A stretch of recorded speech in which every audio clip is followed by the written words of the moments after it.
Les damos una muy buena tarde a todos nuestros oyentes. El día de hoy vamos a presentar el trabajo para la clase de ética en este podcast, en el cual hablaremos sobre un documento, una investigación que se realizó en Medellín acerca del sicariato, de los conflictos de pandillas y cómo estas personas viven ese conflicto en su día a día durante, trasegar desde que llevan viviendo en estas comunas. Este documento se llama No nacimos pa' semilla. El día de hoy nos acompaña José Prieto, Cristian Quintana y Diego Monroy, y quien les habla Julián Espitia.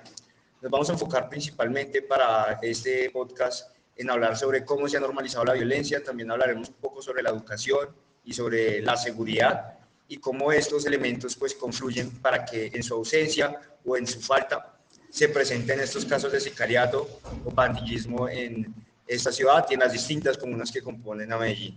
Le daremos la palabra inicialmente a José Prieto, quien nos dará una visión de lo que él piensa acerca de la normalización de violencia y cómo esta, pues, desde según su visión, afecta la normalidad de la sociedad y cómo, pues, también afecta el establecimiento de relaciones entre las personas y entre las comunidades.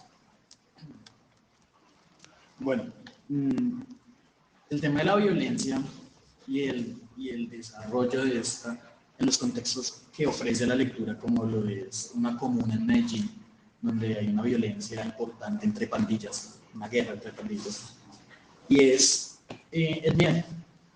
Básicamente lo que genera esto es miedo.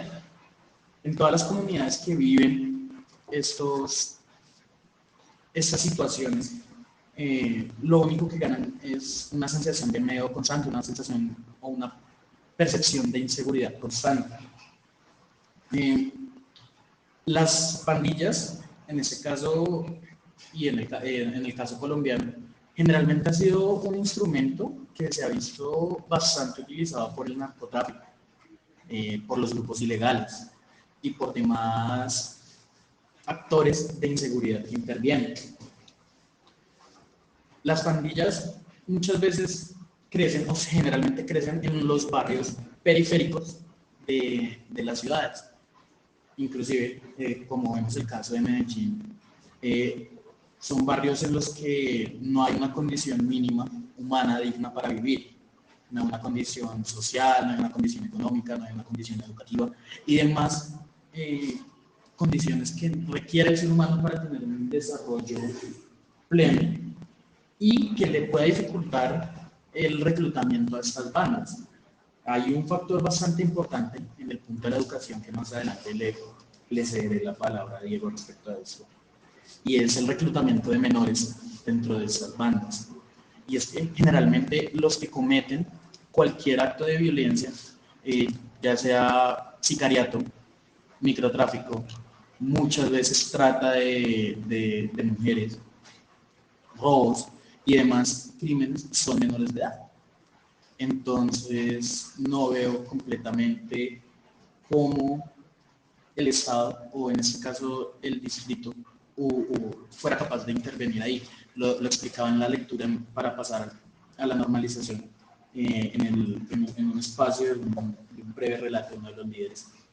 Y era que el hecho de estar en esa constante situación de peligro y en esa constante lucha de territorios y de poder, se cae en la violencia muy fácilmente, y el estar permeado por ella generalmente permite que al ser una situación constante no se le tenga ninguna alarma y al contrario pase a ser una situación que se vive en un contexto diario, además de la deshumanización que se tiene por parte de estos grupos, es decir, la falta de reconocimiento del otro individuo solo por pertenecer a un barrio o a una asociación diferente, no considerarlo como ser humano, como persona, y no tener la dimensión de pronto ser capaz de inhibirse, hacerle daño al otro por una competencia muchas veces económica o de cualquier otra índole.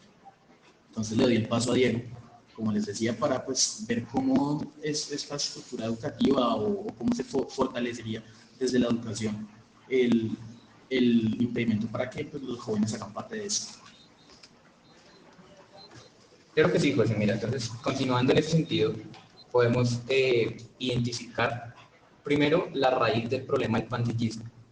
es muy importante que la educación reconozca realmente cuáles son las causas y lo que genera el pandillismo y que sea introducido de manera efectiva en el proceso educativo de los menores, en la escolarización de los menores. Por tanto, debemos primero pues, identificar que pues, este fenómeno genera graves problemas sociales que incrementan índices de inseguridad, agresiones físicas, fronteras invisibles, muertes violentas, al igual que se generan pues, ambientes tensionantes y de convivencia y tolerancia entre los jóvenes. Para esto pues, hay que considerar que es de gran importancia generar proyectos de intervención pedagógica que permitan pues, prevenir la vinculación desde estos muchachos que están entre edades especialmente entre los 10 y los 15 años, que es el punto clave donde podemos ingresar estos conceptos, como bien lo dijo José, de unidad, de humanidad y de reconocimiento del ser y del otro. A través de esto pues, podemos sensibilizar e ilustrar a los jóvenes en las consecuencias negativas que tiene para su vida involucrarse en este tipo de actividades. Para esto se deben desarrollar metodologías basadas en talleres lúdicos y formas creativas y reflexivas que permitan reconocer el fenómeno y generar una postura crítica alrededor del pandillismo. Asimismo, es importante tener en cuenta que este proceso pedagógico no solamente se debe realizar alrededor o no solamente es responsabilidad de las entidades de educación, sino que es un proceso conjunto entre la sociedad, las instituciones y la escuela como tal. ¿Por qué? Porque el estudiante o el joven realmente tiene como tal tres conceptos básicos que debe aprender, y es que su vida está ligada a la escuela, a la familia y a la sociedad. Si solamente se enseña a través de la escuela, pues no sea un reconocimiento de que esto se debe aplicar en todas las esferas de su vida. Por tanto, el fenómeno del pandillismo debe atacarse cuando por la sociedad civil y por las instituciones gubernamentales como responsabilidad de todos. Ese es un paso muy importante en torno a la educación.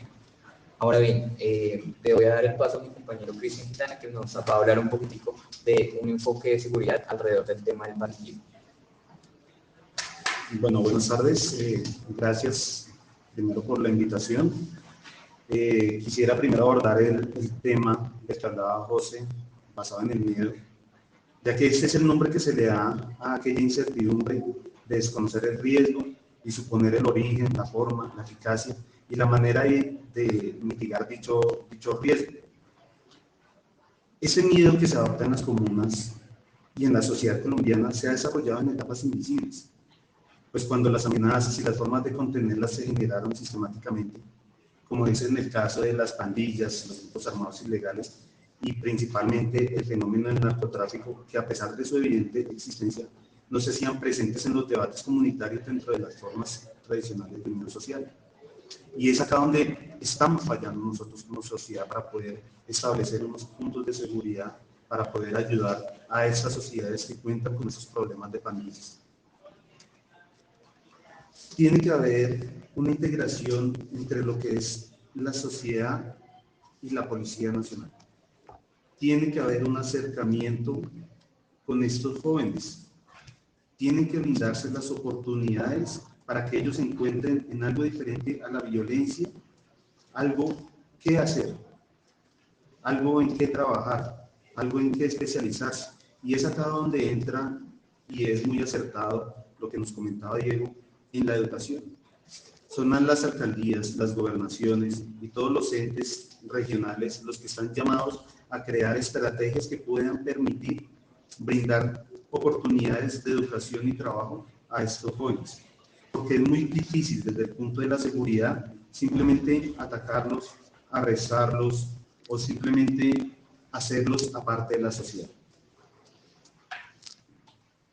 Bueno, ya como se pueden dar cuenta, tuvimos las intervenciones de todos los invitados a este podcast. Hablamos de los temas de seguridad, de educación, también de normalización de la violencia y en cómo esta pues afecta lo que normalmente nosotros no deberíamos tener como bien visto, y es el pandillismo y el sicariato. Hasta aquí dejamos el día de hoy. Muchísimas gracias por habernos acompañado y que tengan una muy buena tarde.